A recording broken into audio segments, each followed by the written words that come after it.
Hello everyone, అందరికీ నమస్తే. అందరూ ఎలా ఉన్నారండి? బాగున్నారా? నేనైతే చాలా బాగున్నానండి. రోజు మార్నింగ్ లేవంగానే మీరు చేసే ఫస్ట్ పని ఏంటో కామెంట్ చేయండి. నేను లేచి లేవంగానే మా ఆయన వెనకాలే వచ్చేసి టీ పెట్టు అని అడుగుతారన్నమాట.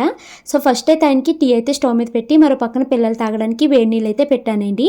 టీ అయితే వడపోసేసి ఆయనకి ఇచ్చేసాను. వేడి నీళ్ళు కాగే లోపల నైట్ నానబెట్టిన పప్పులోకి ఉల్లిపాయ పచ్చిమిరపకాయ కట్ చేసేసుకుని మెంతి కూర కూడా శుభ్రం చేసి వేసేసానండి.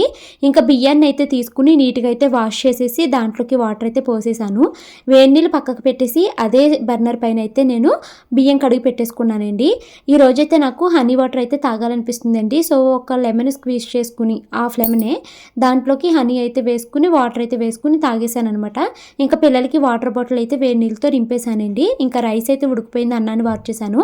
చెప్పాను కదా ఈ రోజైతే పప్పు మెందుకూర వండుతున్నాను అనేసి. సో పప్పునైతే క్విక్గా నేను తాలింపు కోసం అయితే రెడీ చేసుకుంటున్నానండి. సో పప్పు అయితే తాలింపు వేయంగానే పిల్లలిద్దరి కోసము లంచ్ బాక్స్ అయితే రెడీ చేసేసానండి. వాళ్ళకి బాక్సులు పెట్టేసిన తర్వాత ఈ రోజు బ్రేక్ఫాస్ట్ అయితే తెల్లనొక ఉప్మా చేద్దాం అనుకున్నానండి. తాలింపు అంతా అయిపోయి వాటర్ కూడా వేసిన తర్వాత తెల్ల ఉప్మా ఒక ఎక్కడుందో కనపడలేదు.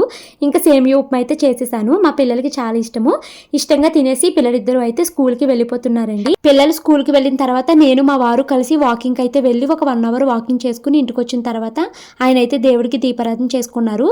నేను ఇంట్లో అన్ని పనులు కంప్లీట్ అయిన తర్వాతే ఫ్రెష్ అవుతానండి. గిన్నెలు తోమేసుకుని గ్యాస్ స్టవ్ నాటిని నీట్గా అయితే శుభ్రం చేసేసుకుని అప్పుడైతే నేను ఫ్రెష్ అయ్యాను. ఇది నా మినీ వ్లాగ్. Bye bye.